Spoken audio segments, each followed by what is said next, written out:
नमस्कार दोस्तों, कैसे आप सभी लोग। उम्मीद करता हूँ सभी लोग अच्छे होंगे। न्यूक्लियर फिजिक्स में आज का टॉपिक हमारे पास है atomic mass unit, electron volt, mass energy equivalence, nuclear size. So these are some of the important topics that we will discuss today.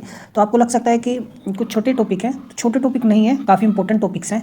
और इन टॉपिक्स में हम कुछ ऐसी चीज़ें कवर करेंगे जो बेसिकली आपको क्लासेस में या प्रोफेसर वगैरह लोग नहीं बताते हैं, ठीक है। और एक क्वेश्चन भी हम कवर करेंगे जो इलेक्ट्रॉन वोल्ट और मेगा इलेक्ट्रॉन वोल्ट पर होगा, जो मुझसे एक्चुअली पीएचडी के इंटरव्यू में पूछा गया था। समझ में आई चीज़ें। Then we will have nuclear size. तो न्यूक्लियर साइज में हम पढ़ेंगे, न्यूक्लियर रेडियस के बारे में पढ़ेंगे कि न्यूक्लियर रेडियस क्या होता है, हम उसको कैसे मेजर करते हैं, ठीक है। तो ये सारी चीज़ें कवर की जाएंगी। तो सिलेबस के बारे में ऑलरेडी मैंने आपको बताया है और प्रीवियस क्लास में मैंने आपको सिलेबस भी दिखाया था, ठीक है ना। और सिलेबस में मैंने बताया था कि क्या क्या चीज़ें हैं। बेसिकली हम दिल्ली यूनिवर्सिटी का पूरा सिलेबस कवर करेंगे, ठीक है। तो फर्स्ट हम बीएससी फिजिक्स का सिलेबस करेंगे, बीएससी फिजिक्स ऑनर्स का सिलेबस कंप्लीट करेंगे न्यूक्लियर फिजिक्स में, ठीक है। उसके बाद हम एमएससी फिजिक्स का सिलेबस को मैं कवर कराऊंगा। समझ में आई चीज़ें। तो अभी आपको लगता होगा कुछ चीज़ें इंट्रोडक्टरी लेवल पर है, तो it is because basically we are covering syllabus of BSc physics honours, ठीक है। फिर हम आगे भी एमएससी फिजिक्स के सिलेबस कवर करेंगे। इसी लेक्चर सीरीज में मैं कवर करूँगा, अलग से नहीं, इसी लेक्चर सीरीज में, ठीक है। तो मोस्ट प्रोबेबली ये लेक्चर सीरीज होगी, ये 50 और 60 लेक्चर्स के आसपास होगा और each lectures would be around 30 और 25 मिनट्स, ठीक है। हम कोशिश कवर करेंगे कि इसमें चीज़ें खत्म हो जाए। तो बिना समय गंवाए आइए स्टार्ट करते हैं। तो देखो, सबसे पहले हम पढ़ेंगे एटॉमिक मास यूनिट के बारे में, ठीक है। तो देखो, हमारे पास जैसे कोई भी जैसे डे टू डे लाइफ में भी कुछ चीज़ें होती हैं तो हम मेजर जनरली करते हैं। तो जो स्टैंडर्ड यूनिट तो क्या है, बेसिकली किलोग्राम है, ठीक है। तो किलोग्राम है, लेकिन जो पार्टिकल्स होते हैं, क्वांटम पार्टिकल्स हो गए, जो एलिमेंट्री पार्टिकल्स हमारे पास होते हैं, तो उनका जो मास होता है ना, वो बहुत ही ज़्यादा क्या होता है, स्मॉल होता है। तो उस केस में हम किलोग्राम का इस्तेमाल नहीं करते मेज़र करने के लिए। हम किसका इस्तेमाल करते हैं, एटॉमिक मास यूनिट, जिस, ठीक है। या इसको सिंपली यू से भी लिखा जाता है। समझ में आई चीज़ें। तो एटॉमिक मास यूनिट का एक स्टैंडर्ड यूनिट है। समझ में आई चीज़ें, क्या है, स्टैंडर्ड यूनिट है। जैसे किलोग्राम भी एक स्टैंडर्ड यूनिट ही होती है जो हम डे टू डे लाइफ में जनरली इस्तेमाल करते हैं, लेकिन ये हम एटॉमिक मास यूनिट में यहाँ पर एटॉमिक लेवल पर बात कर रहा हूँ, ठीक है। तो एक स्टैंडर्ड यूनिट है जो एटम्स के मास को, न्यूक्लियस के मास को, सब एटॉमिक पार्टिकल्स के मास को मेजर करने के लिए इस्तेमाल करते हैं। समझ में आई बात। तो इसको हम डिफाइन कैसे करते हैं, तो इट इज़ डिफाइंड एग्जैक्टली 1/12। कैसे डिफाइन करते हैं, 1/12। तो 1 एटॉमिक मास यूनिट जो है, 1 यू जो है, इट इज़ डिफाइंड एज 1/12। 1/12 किसका, मास ऑफ कार्बन 12 एटम, ठीक है ना। कार्बन 12 एटम कहने का मतलब है मेरे, देखो, जो मास ऑफ 12 से कहने का मतलब है जो कार्बन का आइसोटोप है ना, ठीक है ना, जिसका एटॉमिक नंबर 12 है, उसका मास। समझ में आया। अब देखो, इसको हमने क्यों ऐसा डिफाइन हम कर रहे हैं, तो बेसिकली जो कार्बन होता है ना, ठीक है ना। अब मैं आपको बताऊँ इनिशियली कार्बन को ही, इसलिए कार्बन को लेने से पहले क्या किया गया, अब हमको रेफरेंस लेना है, हमको पार्टिकल्स का मास किसके टर्म रेफरेंस में मेजर करें हम, ठीक है। तो पहले हाइड्रोजन लिया गया कि हाइड्रोजन को क्या मान लिया गया, स्टैंडर्ड मान लिया गया, ठीक है ना। और हाइड्रोजन को स्टैंडर्ड मानने के बाद क्या किया गया कि हाइड्रोजन के रेस्पेक्ट में ना सभी के मास का मेजरमेंट किया गया। तो लेकिन वो बाद में देखा गया वो भी चीज़ अप्रोप्रिएट नहीं रही। फिर उसके बाद ऑक्सीजन को भी लिया गया कि ऑक्सीजन ऑलमोस्ट एनवायरनमेंट में होता ही हमारे पास पर्याप्त मात्रा में है, तो इसको स्टैंडर्ड मान के करते हैं। तो सभी पार्टिकल्स का मास रेफरेंस ले लिया हमने ऑक्सीजन का, तो उसके रेस्पेक्ट में मेजर करने लगे। फिर एट लास्ट क्या हुआ, IUPAC ने क्या किया, ठीक है ना, कार्बन को क्या लिया गया, स्टैंडर्ड लिया गया, ठीक है ना। और कार्बन के रेस्पेक्ट में हम सभी का मास को क्या करते हैं, मेजर करते हैं। समझ में चीज़ें। तो क्यों ऐसा करते हैं, काफ़ी इसके कारण है। क्योंकि जो कार्बन 12 आइसोटोप जो है ना, एक तो ये स्टेबल होता है, ठीक है ना। दूसरा एबेंडेंट होती है, बहुत प्रचुर मात्रा में ये आसानी से मिलता है। तो देखो, हमारी हर चीज़ में कार्बन है, हमारी बॉडी में कार्बन है, पेन में कार्बन है, हमारी शर्ट हो गई, ठीक है ना, मिट्टी है, each and everything is has carbon. समझ में आया। तो स्टेबल है, एबेंडेंट में है, तो इसलिए हमने लिया। दूसरी बात, जो मास होता है ना कार्बन का, ठीक है ना, ये बेसिकली होल नंबर के टर्म्स में आ जाता है। तो दूसरे पार्टिकल्स का मास जब हम इसके रेफरेंस में लेते हैं तो आसानी होती है निकालने के लिए।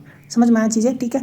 अब देखो, तो 1/12 हम इसलिए करते हैं, कार्बन का जो एटॉमिक न्यूक्लियस जो हमारे पास है उसमें 6 प्रोटॉन होते हैं, 6 न्यूट्रॉन होते हैं, तो टोटल कितना होगा, 12 हो गया। तो हम उसको 12 से डिवाइड करते हैं ताकि मेरे पास एक ही पार्टिकल का मास आ जाए।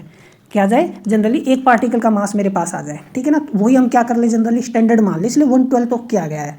समझ में आया। इलेक्ट्रॉन के मास को हम जनरली नेग्लेक्ट कर देते हैं, क्योंकि मैंने प्रीवियस लेक्चर में भी बताया था, मास ऑफ प्रोटॉन और न्यूट्रॉन जो होते हैं ना, they are greater than electron mass. कितना, लगभग 2000 गुना ज़्यादा होता है, ठीक है। मैंने आपको बताया था मास ऑफ प्रोटॉन जो होता है it's approximately 2000 times mass of electron. Exact वैसे कितना बताया था, 1836, ठीक है। तो जनरली हमने क्या लिया भाई, न्यूक्लियस है, न्यूक्लियस के पास कार्बन के 6 प्रोटॉन हो गए, 6 न्यूट्रॉन हो गए, टोटल 12 हो गए, ठीक है। अब इनका कुछ मास रहा होगा, ठीक है ना, और उसको 12 से हमने डिवाइड कर दिया, तो जनरली एक पार्टिकल का मास आ जाएगा ना, तो वो रेफरेंस लिया है हमने, ठीक है। समझ में आया। तो ये ध्यान रखना। अब देखो, जब हमने एक्सपेरिमेंटली डिटरमाइन किया मास किसका, कार्बन का, तो हमारे पास एक ही तो यूनिट है एटॉमिक मास यूनिट से पहले, क्या, किलोग्राम। तो हम किलोग्राम में हमने उसको मेजर किया, तो हमने देखा जो एक एटम जो होता है कार्बन का, ठीक है ना, उसका कितना मास हमारे पास आया है 1.992678, इतना मास आया है। तो देखो यहाँ पर मैं क्या कर दूंगा, पुट कर दूंगा मास कार्बन का, ठीक है, समझ में आई चीज़ें। अब देखो तो कार्बन का आप जब मास ये सिंपली यहाँ पर पुट करो तो 1/12 इंटू में कितना 1.9926 इंटू 278 10⁻⁻26, इसको जब हम कट करेंगे तो मेरे पास कितना आ गया 1 atomic mass unit 1.66 into 10⁻⁻27 kilogram, समझ में आया। तो ये बात ध्यान रखना, ठीक है। तो 1 एटॉमिक मास यूनिट कितना मेरे पास आ गया 1.66 जनरली लेते हैं हम कैलकुलेशंस के लिए इंटू 10⁻⁻27 किलोग्राम, ठीक है। अब हम किलोग्राम में से एमयू में कन्वर्ट कर सकते हैं, एमयू से किलोग्राम में हम आसानी से कन्वर्ट कर सकते हैं, ठीक है, समझ में आई चीज़ें। तो कार्बन 12 क्या, जैसे मैंने बताया था अबंडेंट में होता है, इजीली हैंडल्ड है और नियर इंटीजर मास होता है, ठीक है ना। अब लगभग 12 पॉइंट समथिंग कुछ ही होता है इसका मास कार्बन का, तो ऑलमोस्ट होल नंबर है एक तरीके से, ठीक है। तो this is why it is an ideal reference standard, carbon के रेस्पेक्ट में अब हम सभी का मास को मेजर कर रहे हैं, ठीक है। तो समझ में आई चीज़ें। अब देखो हम we can express different masses in terms of MU. तो मास ऑफ इलेक्ट्रॉन कितना होता है 0.00055 EMU, ठीक है। किलोग्राम में कितना होता है 9.11 इंटू 10⁻⁻31 किलोग्राम ही होता है। तो देखो इस रिलेशन से हम कन्वर्ट कर सकते हैं, ठीक है। प्रोटॉन का मास कितना 1.0073 एटॉमिक मास यूनिट, ठीक है। न्यूट्रॉन का मास कितना 1.0086 एटॉमिक मास यूनिट। अब देखो ये ऑलमोस्ट होल नंबर ही तो है। अब देखो 6 प्रोटॉन ले लो, 6 न्यूट्रॉन ले लो, कार्बन में लगभग 12 EMU के आसपास आएगा। तो it has generally whole mass जो है वो क्या है हमारे पास वो होल नंबर में है, ठीक है ना।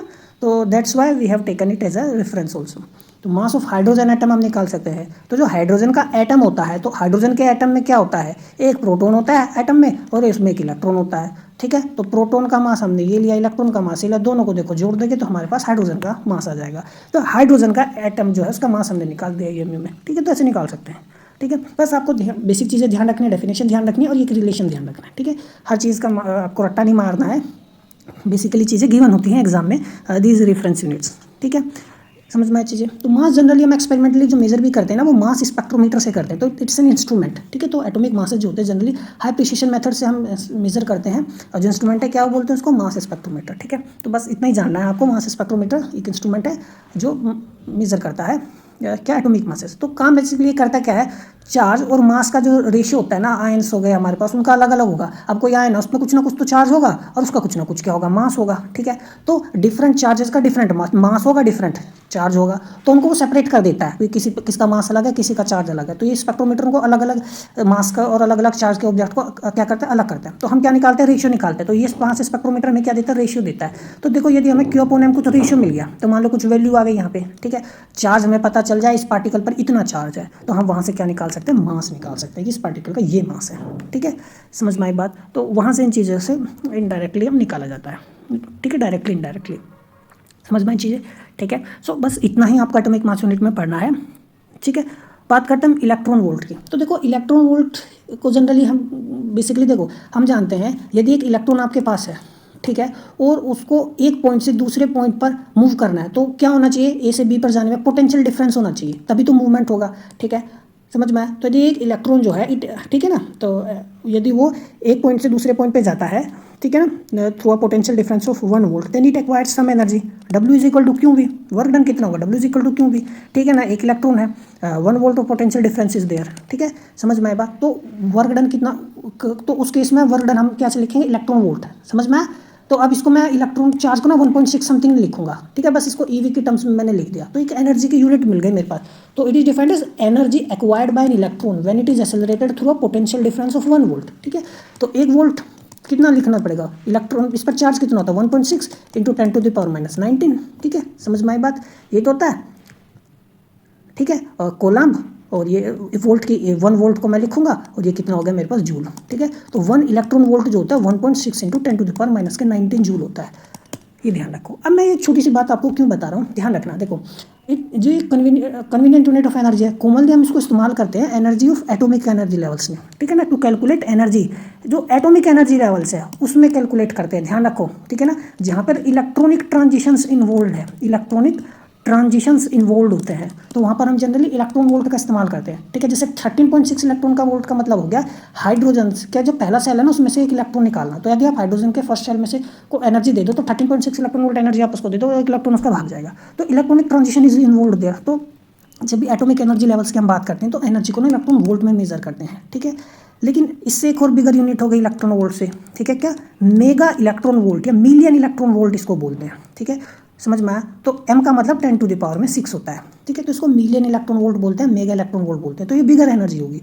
तो ये हम मेगा इलेक्ट्रॉन वोल्ट में जब हम एनर्जी का इस्तेमाल करते हैं, लिखते हैं, ठीक है ना, तो ये इलेक्ट्रॉनिक ट्रांजिशंस में इस्तेमाल नहीं करते, ठीक है ना, एनर्जी को मेजर करने के, ठीक है ना। Major electron volt is generally used for energy changes in nuclear reactions, ठीक है ना। जब भी न्यूक्लियर ट्रांजिशंस होते हैं, न्यूक्लियर रिएक्शंस होती हैं, तो वहाँ पर हम जो एनर्जी मेजर करते हैं वो मेगा इलेक्ट्रॉन वोल्ट में मेजर करते हैं, ठीक है। अब जैसे मान लो हमारे पास दो प्रोटॉन न्यूट्रॉन है, ठीक है, तो एक प्रोटॉन और प्रोटॉन और न्यूट्रॉन हो गया मेरे पास, ठीक है, जैसे, ठीक है, समझ में आई चीज़ें। तो हीलियम का केस यदि आप देखो, हीलियम के अंदर प्रोटॉन भी होता है, न्यूट्रॉन भी होता है, तो मेरे को एक प्रोटॉन और न्यूट्रॉन का यदि सेपरेट करना है तो मुझे 2.2 मेगा इलेक्ट्रॉन वोल्ट एनर्जी देनी होगी, समझ में आया, ठीक है। इन ड्यूटेरियम, ठीक है, जैसे ड्यूटेरियम क्या होता है, ये होता है ड्यूटेरियम हाइड्रोजन का क्या होता है, एक आइसोटोप होता है, ठीक है, तो इसमें एक प्रोटॉन है और इसमें एक न्यूट्रॉन है, तो प्रोटॉन और न्यूट्रॉन का यदि सेपरेट करना है तो मुझे 2.2 मेगा इलेक्ट्रॉन वोल्ट एनर्जी देनी है, समझ में आया। अब मेरे कहने का मतलब देखो ये है कि जहाँ भी mega electron volt energy generally लिखा है ना, तो इट मीन्स न्यूक्लियर रिएक्शंस और न्यूक्लियर ट्रांजिशंस आर इन्वॉल्व। तो पीएचडी वाइवा में मुझसे इंटरव्यू में क्या पूछा गया था कि जो इलेक्ट्रॉन वोल्ट है, ठीक है, और मेगा इलेक्ट्रॉन वोल्ट आपके पास एनर्जी है, तो आप कैसे डिसाइड करोगे कि which phenomena is involve, whether it's an electronic phenomena और it's a nuclear phenomena. Suppose some phenomena है, कुछ जो न्यूक्लियर फिनोमिना हो सकता है, इलेक्ट्रॉनिक फिनोमिना हो सकता है, तो कैसे पता करोगे कि आपके पास क्या है, तो हम एनर्जी से पता करेंगे जनरली, समझ में आया, ठीक है। हालांकि कन्वर्ट हम कर सकते हैं, ठीक है ना, लेकिन एक बेसिक आइडिया यही है, ध्यान रखना, मेगा इलेक्ट्रॉन वोल्ट जो एनर्जी होती है जनरली हम न्यूक्लियर ट्रांजिशंस के लिए इस्तेमाल करते हैं, क्योंकि वो ज़्यादा एनर्जी चाहिए होती है। 10⁻⁶ गुना ज़्यादा है, देखो 10⁻⁶ यानी 1 मिलियन टाइम्स, 1 लाख गुना ज़्यादा एनर्जी चाहिए, ठीक है, समझ में आई बात। इलेक्ट्रॉनिक ट्रांजिशन से न्यूक्लियर रिएक्शंस में, ठीक है ना, समझ में आई चीज़ें, तो ये ध्यान रखना, ठीक है। तो electron volt generally electronic transitions atomic energy levels में हम मेजर करने के लिए वहाँ पर इस यूनिट का इस्तेमाल करते हैं, जब एनर्जी जो होती है is associated with nuclear phenomena, ठीक है, तो तब हम मेगा इलेक्ट्रॉन वोल्ट का इस्तेमाल करते हैं, ठीक है। तो यदि हम और अंदर डीपली जाए, अब जैसे प्रोटॉन्स और न्यूट्रॉन्स के अंदर घुस जाओ अब तुम, तो प्रोटॉन और न्यूट्रॉन्स के अंदर क्वार्क्स होते हैं, क्या होते हैं, क्वार्क्स, ठीक है, तो वो आपस में क्या करते हैं, इंटरेक्ट करते हैं, तो वो किसकी मदद से इंटरेक्ट करते हैं, ग्लूऑन की मदद से, ठीक है। तो और हम प्रोटॉन्स के अंदर भी चले गए तो और हाई एनर्जी हमें चाहिए, ठीक है ना, और हाई एनर्जी हमें चाहिए, ठीक है, तो उस केस में हम हाई एनर्जी फिजिक्स पढ़ते हैं, ठीक है ना। तो लार्जर यूनिट जैसे गीगा इलेक्ट्रॉन वोल्ट, तो 1 गीगा इलेक्ट्रॉन वोल्ट का मतलब कितना होगा, 10⁻⁹ इलेक्ट्रॉन वोल्ट, देखो कितना ज़्यादा, 10⁻⁹, समझ में आया। तो ये कितना होगा 1.602 10⁻⁻10 सॉरी, ठीक है, समझ में आई बात। तो ये 10⁻⁹ 1 इलेक्ट्रॉन वोल्ट कितना होता है, 1.6 इंटू में 10⁻⁻⁹ देखो करेंगे तो -10 देगा, समझ में आई बात, ठीक है। तो कह रही है क्वार्क्स वगैरह, ग्लून्स वगैरह, तो ये हम चीज़ें पार्टिकल फिजिक्स में पढ़ेंगे, ठीक है। तो ये डिफरेंस ध्यान रखना, आपको पता होना चाहिए। तो बेसिक चीज़ें थी, ये छोटी छोटी चीज़ें ही आपको पता होनी चाहिए यदि आप हर उसमें जा रहे हो, और in the field of some research if you are going, ठीक है। फिर भी नहीं भी जा रहे तो बेसिक चीज़ें आपको पता होनी चाहिए। अब देखो AMU क्या है, मास का यूनिट है, ठीक है या नहीं है, बिल्कुल है। तो AMU क्या हो गया, मेरे पास मास का यूनिट हो गया। मेगा इलेक्ट्रॉन वोल्ट क्या हो गया, एनर्जी का यूनिट, हमने ऊपर देखा भी एनर्जी का यूनिट, ठीक है। तो हम रिलेशन देखेंगे कि भाई मास में और एनर्जी में क्या इक्विवेलेंस है, ठीक है, समझ में आई बात। या energy equivalent of 1 atomic mass unit, यानी एक एटॉमिक मास में, है ना भाई, इतना मास यदि हो, कितना मास, 1 एटॉमिक मास यूनिट, इतना मास यदि मेरे पास है तो उसमें कितनी एनर्जी होगी, समझ में आई बात। इसको हम बोलते हैं मास एनर्जी इक्विवेलेंस।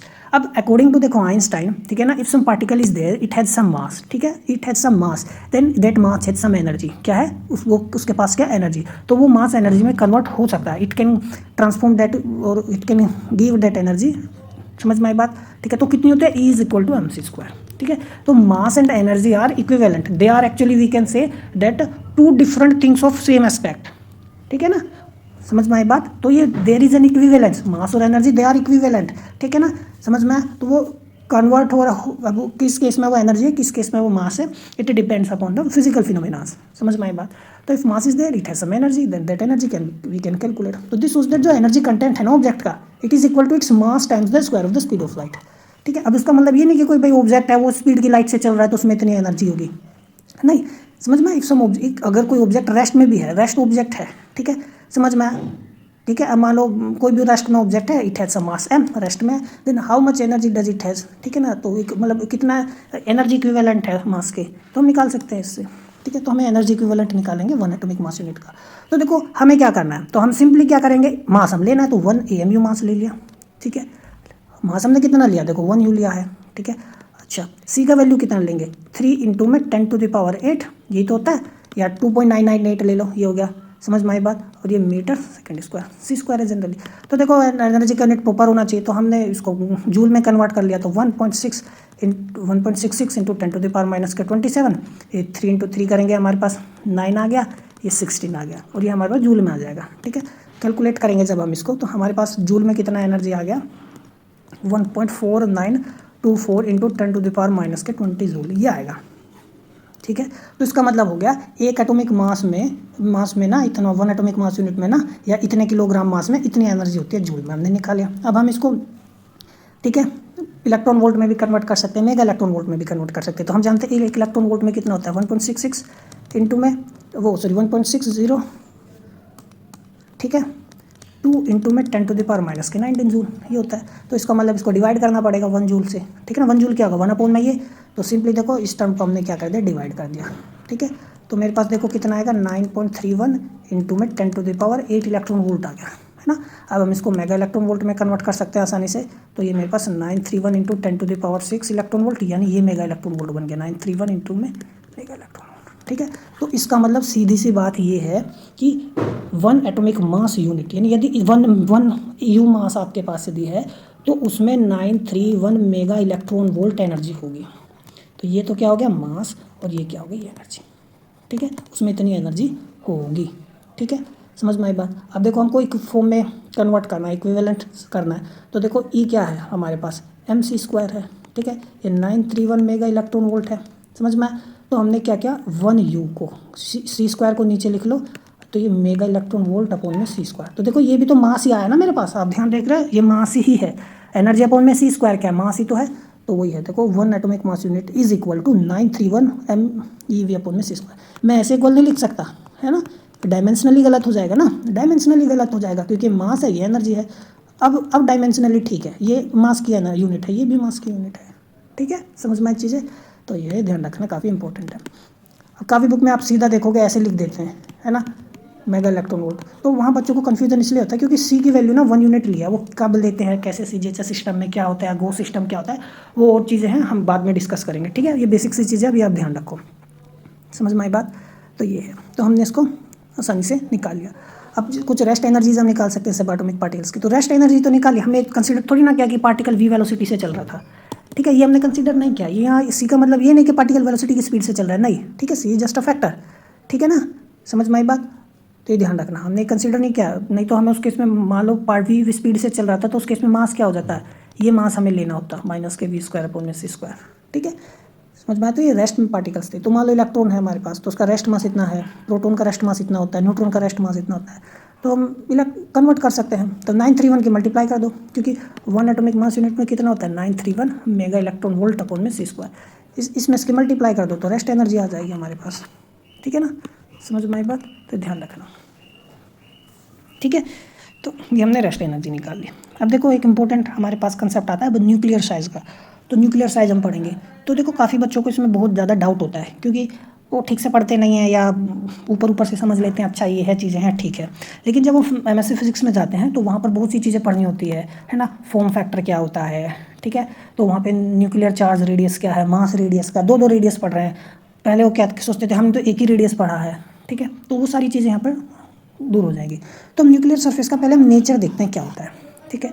तो देखो न्यूक्लियर जो होता है ना एटम की तरह भी रिजिड नहीं है, बिल्कुल भी एक रिजिड ऑब्जेक्ट नहीं है, जैसे कोई बॉल होती है भाई, कोई रिजिड ऑब्जेक्ट हो, है ना, जिसकी कोई फिक्स्ड बाउंड्री हो, ऐसा नहीं होता, समझ में। Is not a rigid object, rigid object नहीं है भाई जिसकी कोई डेफिनेट बाउंड्री हो, ऐसा बिल्कुल ही नहीं होता। न्यूक्लियस कोई रिजिड ऑब्जेक्ट नहीं है, एटम की तरह कोई फिक्स्ड बाउंड्री इसकी नहीं होती, ठीक है, समझ में आई बात। तो जो सरफेस होती है ना डिफ्यूजिव होती है, डिफ्यूज होता है, या बोलते हैं फजी एज होता है, क्या होता है, फजी एज, ठीक है, कोई फिक्स्ड ही नहीं है, समझ में आई बात, कोई फिक्स्ड ही नहीं है, ठीक है। अब जैसे कोई ब्लर सा मैं बना दूं, है ना, अब मुझे उसकी बाउंड्री ना दिखाई दे, समझ में आया। तो यहाँ से तो देखो ऐसा मैंने कुछ ब्लर सा बनाया, ठीक है, तो यहाँ से तो लग रहा है यहाँ तक जा रहा है, यहाँ से लग रहा है यहाँ आ रहा है, ठीक है। सेंटर से यदि मैं मेजर करूँ, यहाँ से ये डिस्टेंस ज़्यादा लग रही है, यहाँ थोड़ा फजी, मतलब डिफ्यूजिव है, ब्लर है, एक तरीके से हम कह सकते हैं ब्लर है, तो कोई फिक्स बाउंड्री है ही नहीं, पता नहीं। तो न्यूक्लियर डज नॉट, जो न्यूक्लियर मैटर है ना, does not end abruptly at some fixed radius. जैसे सॉलिड ऑब्जेक्ट में क्या होता है भाई, ऑब्जेक्ट में कोई सॉलिड ऑब्जेक्ट ले लो, है ना, और फिर उसका कुछ सर्टेन रेडियस होगा, फिर उसके बाद मास एग्जिस्ट ही नहीं करता, क्या ऐसा समझ में? ऐसे ही तो होता है। बॉल ले लो आप, ठीक है, तो बॉल में क्या होगा, पूरी यहाँ तक ठोस होगी, फिर सडनली क्या होगा, उसका मास खत्म हो जाएगा, वो उसकी वेल डिफाइंड बाउंड्री हो जाएगी, ठीक है, समझ में आई बात। लेकिन ऐसा मैटर में नहीं होता है, न्यूक्लियर मैटर की मैं बात कर रहा हूँ। तो nuclear matter does not end abruptly at some fixed radius, तो हम इसका जो but tapers off gradually decrease होता है, समझ में आया, ठीक है। अब समझ में आया, जैसे मैं ये ले लेता हूँ आपका, ऐसे भी हम इसको समझ सकते हैं कि यहाँ सेंटर में मास ज़्यादा हो गया, यहाँ कम हो गया, यहाँ और कम, यहाँ और कम, यहाँ और कम, यहाँ और कम, तो फजीनेस होती है, डिफ्यूजिव होता है। तो कितना हम रेडियस ले, क्या ले, तो काफ़ी मुश्किल होता है निकालना, ठीक है। लेकिन फिर भी हम एक इफेक्टिव रेडियस असाइन कर सकते हैं बेस्ड ऑन न्यूक्लियर एक्सपेरिमेंट्स, ठीक है ना, सम एक्सपेरिमेंट्स की मदद से फिर भी, ठीक है, हम कर सकते हैं। तो अभी हमने बस यही जाना है, जो न्यूक्लियस होता है ना, तो nucleus does not have any fixed boundary, ठीक है ना, its surface is diffusive in nature, या we can say that fuzzy edge, समझ में? Nuclear surface has fuzzy edge, ठीक है। न्यूक्लियर जो मैटर है, they does not, it doesn't end abruptly. तो ये बहुत इंपॉर्टेंट बात है, ध्यान रखना, ये बहुत लोगों को पता ही नहीं होती है, पहली बात। दूसरा, अब जैसे मैंने बताया कि भाई हम एक्सपेरिमेंटली फिर भी कुछ रेडियस, इफेक्टिव रेडियस असाइन कर देते हैं, तो क्यों ऐसा है? तो देखो, जो साइज़ है ना न्यूक्लियस का, भाई साइज़ कहने का मतलब भाई कुछ पता तो चले कितना रेडियस है ना, तो is estimated by performing scattering experiments. तो हम क्या करते हैं, कुछ स्कैटरिंग एक्सपेरिमेंट्स करते हैं। अब मेरे पास ये सपोज एटम हो गया, ठीक है, समझ में? यहाँ मेरे पास क्या हो गया, न्यूक्लियस हो गया, तो हम पार्टिकल्स को क्या करेंगे, इंसिडेंट करेंगे। अब जहाँ तो मान लो मैंने कोई पार्टिकल इंसिडेंट करा, तो वो पार्टिकल जब इंटरेक्ट करेगा, ठीक है, समझ में आया, तो उस इंट्रैक्शन से तो हमें पता चलेगा कि इसका साइज कितना है। जैसे अल्फा पार्टिकल्स में हमने देखा था, तो अल्फा पार्टिकल्स जब हम इंसिडेंट करते हैं, ठीक है, तो बाद में वो वापस आ जाता है, तो किस रेडियस से वापस आया है, किस डिस्टेंस से, क्लोजेस्ट अप्रोच डिस्टेंस क्या थी, तो वहाँ से हम क्या करते हैं, साइज को एस्टिमेट कर सकते हैं, करते भी हैं, समझ में आई बात। तो वो भी एक मेथड है। तो वो स्कैटरिंग एक्सपेरिमेंट्स की मदद से ना हम साइज को क्या कर सकते हैं, एस्टिमेट कर सकते हैं, ठीक है। तो high energy probes, high energy particles जैसे कि फास्ट मूविंग इलेक्ट्रॉन्स और न्यूट्रॉन्स, ठीक है, या अल्फा पार्टिकल्स है, म्यून्स भी होता है, मतलब बहुत सारी मेथड्स हैं एस्टिमेट करने के लिए साइज ऑफ द न्यूक्लियस, ठीक है ना। तो बेसिकली मैं हम ये अभी इलेक्ट्रॉन और प्रोटॉन पर ही ध्यान दो, तो हम इलेक्ट्रॉन और प्रोटॉन्स को हाई एनर्जी पार्टिकल्स की तरह इस्तेमाल करेंगे और क्या करेंगे, न्यूक्लियस पर बमबार्ड करेंगे। So they are directed at nuclei, ठीक है। और वो स्कैटर किस तरीके से हो रहे हैं उनके, उसका फिर एनालिसिस होता है, ठीक है। अब जैसे समझ में, जैसे हेड ऑन कोलिजन हुआ तो सिंपली वापस आ गया, या फिर इस तरीके से गया है, फिर हमने देखा कुछ सामने ऐसे निकल गए, तो जो स्कैटरिंग पैटर्न है उसी से पता चलता है कि उसके स्कैटरिंग पार्टिकल्स के पैटर्न को एनालाइज करके हम क्या कर सकते हैं, न्यूक्लियर साइज पता कर सकते हैं, ठीक है। तो जो नेचर ऑफ प्रोब है ना, अब नेचर ऑफ प्रोब, अब मतलब हमने इलेक्ट्रॉन लिया है, ठीक है ना, या हमने न्यूट्रॉन लिया है, क्योंकि एक तो हमारे पास चार्ज पार्टिकल है, ठीक है, एक न्यूट्रल है, तो भाई प्रोब हमारी कैसी है वो डिटरमाइन करती है न्यूक्लियर स्ट्रक्चर को, ठीक है ना, समझ में आई बात। अब जैसे कि ध्यान रखना, ये बहुत इंपॉर्टेंट चीज़ मैं आपको बता रहा हूँ, ठीक है, क्योंकि अब मैं आपको सीधा ही यदि R is equal to R naught A/1/3 power में ये बता दूंगा तो कुछ भी समझ में नहीं आएगा, ठीक है।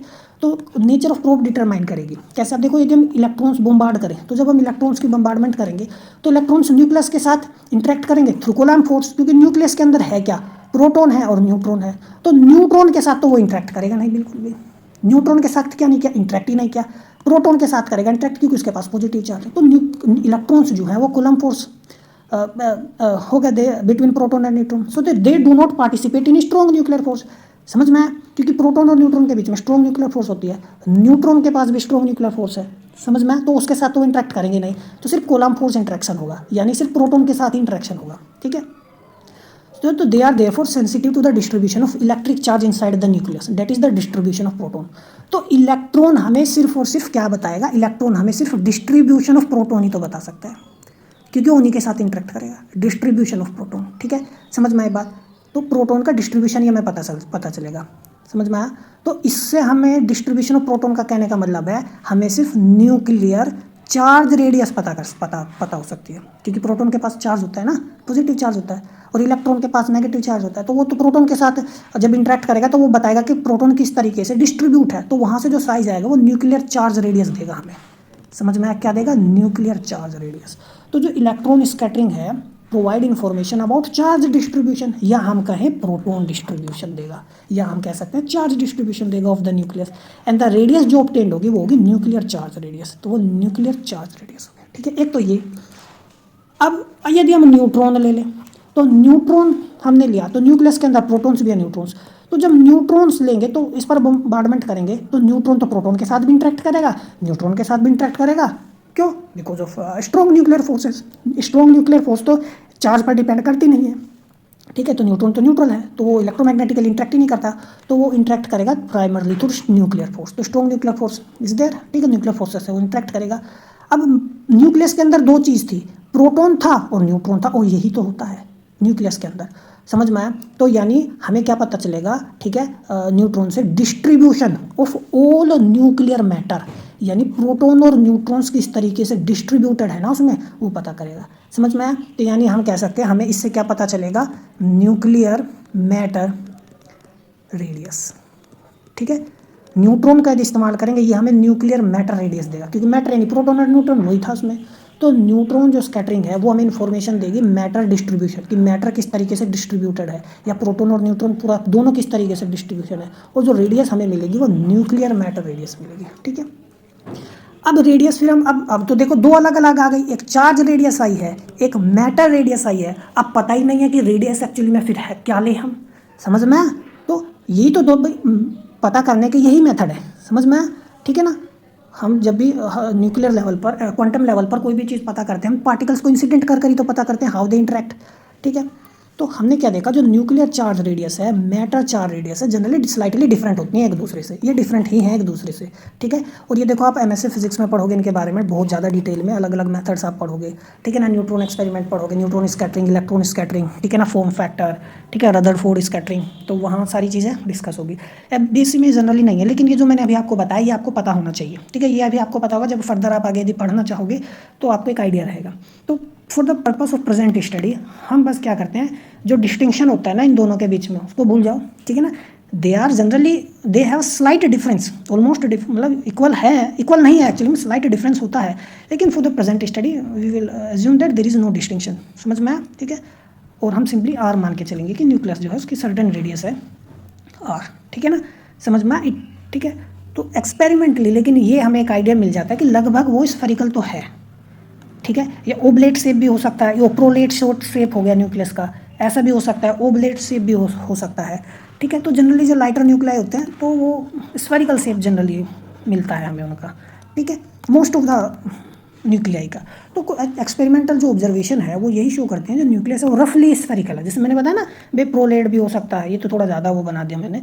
ठीक है ना, और ये ओबलेट भी हो सकता है। ठीक है, तो ये रफली स्फेरिकल है, क्या हो गया, रफली स्फेरिकल है।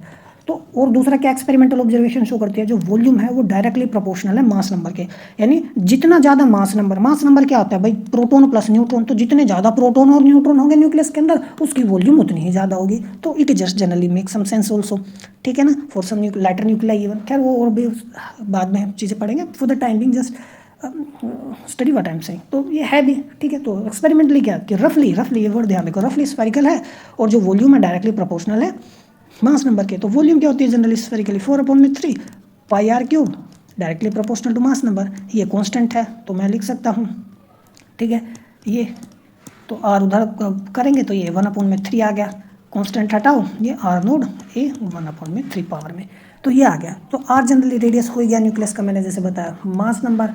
आर नोड क्या एम्पेरिकल कांस्टेंट है। ठीक है, या इसको हम न्यूक्लियर यूनिट रेडियस भी बोलते हैं, या एवरेज न्यूक्लियर साइज भी बोलते हैं। ठीक है, तो R is equal to R naught A upon 1/3 power. तो जो वैल्यू है ना आर नोड की, जो एम्पेरिकल कांस्टेंट हमारे पास आया है, ये डिपेंड करता है नेचर ऑफ प्रोब पार्टिकल से। प्रोब, ठीक है, समझ में आया?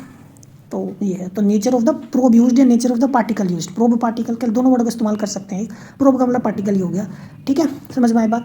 तो कौन सा हमने नेचर इस्तेमाल किया, मतलब पार्टिकल किस तरीके का इस्तेमाल किया है न्यूक्लियर रेडियस को एस्टिमेट करने के लिए। इलेक्ट्रॉन यदि इस्तेमाल करते हैं तो चार्ज रेडियस हमें जनरली मिलता है। तो उस केस में ना, जब हमें चार्ज रेडियस मिलता है, जब हम इलेक्ट्रॉन स्कैटरिंग करते हैं तो जनरली आर होता है 1.2 FM। ठीक है, ये हमारे पास क्या होता है, फेम्टोमीटर होता है। ठीक है, फर्मी भी बोलते हैं, फर्मी मीटर, फर्मी बोलते हैं। अब यदि हम न्यूक्लियर स्कैटरिंग इस्तेमाल करते हैं तो न्यूक्लियर स्कैटरिंग के केस में क्या आएगा मेरे पास, मैटर रेडियस आएगी। तो उस केस में जो आर नोड जो है ये जो है इसकी वैल्यू कितनी होती है, 1.4 से लेके 1.5 फेम्टोमीटर होती है। तो आर नोड हम कह सकते हैं जनरली 1.2 से लेके 1.5 फेम्टोमीटर के बीच में होता है। जनरली हम एक्सपेरिमेंट वगैरह करते हैं तो इंट्रोडक्टरी कैलकुलेशन में जनरली 1.2 ले लेते हैं, ठीक है ना, 1.2 फेम्टोमीटर ले लेते हैं, ठीक है, समझ में आई बात। तो ये ध्यान रखना। तो देखो ये बेसिक छोटी छोटी चीज़ें यही नहीं बताता जनरली कोई, आप देखोगे बस बता देगा कि न्यूक्लियस है, स्फेरिकल शेप हो गई और वॉल्यूम डायरेक्टली प्रोपोर्शनल टू ये हो गया, यहाँ से हम निकालेंगे रेडियस ये आ गई, ठीक है। लेकिन जो बेसिक कंसेप्ट हैं वो डिस्कस ही नहीं करता, ठीक है। इवन जब मैं भी पढ़ता था हमें भी नहीं बताया गया था, हमने भी सब सेल्फ स्टडी से की हैं चीज़ें, समझ में। तो न्यूक्लियर साइज की यदि बात करें, यूनिट की यदि हम बात करें, तो जैसे मैंने बताया यूनिट जो है फेम्टोमीटर में इस्तेमाल करते हैं। तो एक फेम्टोमीटर का मतलब हो गया 10⁻⁻⁻⁵, ठीक है, कितना 10⁻⁻⁵। अब देखो इसका मतलब कितना हो गया 1.2 इंटू 10⁻⁻⁵ मीटर, ठीक है ना। तो देखो 10⁻⁻⁵ है। तो जो इटालियन अमेरिकन फिजिसिस्ट थे एनरिको फर्मी तो उनके नाम से। तो देखो कितना ये स्मॉल है, इसको मतलब एस्टिमेट कर सकते हैं, एक अंदाज़ा आप लगाओ to appreciate how small this is. तो देखो जो टिपिकल रेडियस होती है एटम की, तो देखो ये मेरे पास सपोज क्या हो गया एटम, ठीक है, ये मेरे पास क्या हो गया न्यूक्लियस, ठीक है। तो जो टिपिकल एटॉमिक रेडियस होगा it is of the order of 10⁻⁻⁻⁻, ठीक है। ये डायमीटर भी उसी ऑर्डर में होगा। तो ये कितना हो गया 10⁻⁻⁻। न्यूक्लियर रेडियाई होगी फ्यू फेम्टोमीटर, तो वो 1.2 ही तो है, 1.2 है ना, समझ में।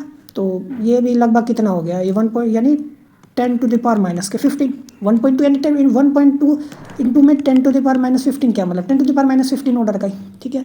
तो आप अब यदि आप तुलना करो तो देखो मैं न्यूक्लियर रेडियस की बात करूँ और इलेक्ट्रॉन की एटम के रेडियस की बात करूँ पूरे एटम की, तो आप यदि इसकी तुलना भी यदि आप करो, है ना, एक एस्टिमेट लगाओ भी आप ध्यान से, तो देखो आपको कितना पता चलता है, नीचे कितना आता है 1 2 3 4 5 लगभग, ठीक है, समझ में। तो ये यानी हमें यहाँ से क्या अंदाज़ा लगता है कि जो ये कितना हो गया लगभग 10⁵, ये ठीक है, यानी ये 10,000 हो गया, सॉरी 10,000 नहीं, कितना हो गया 1 लाख हो गया, ठीक है, ठीक है ना, 1 10 100 1000 10,000 लाख, समझ में। तो लगभग 1 लाख या 10,000 भी हो सकता है, ठीक है ना। इट इज़ रफली 10⁻⁴ से 10⁻⁵ टाइम्स होता है। तो आप देखो 10,000 या लगभग 1 लाख टाइम्स छोटा है एटम पूरे न्यूक्लियस पूरे एटम से। तो देखो कितना छोटा है, ठीक है ना। तो I made this calculation just to make you imagine how small things are, ठीक है ना, how small the nuclear size is, ठीक है। तो ये था हमारा आज का लेक्चर, मिलते हैं अगले लेक्चर में, तब तक पढ़ते रहिए, नमस्कार।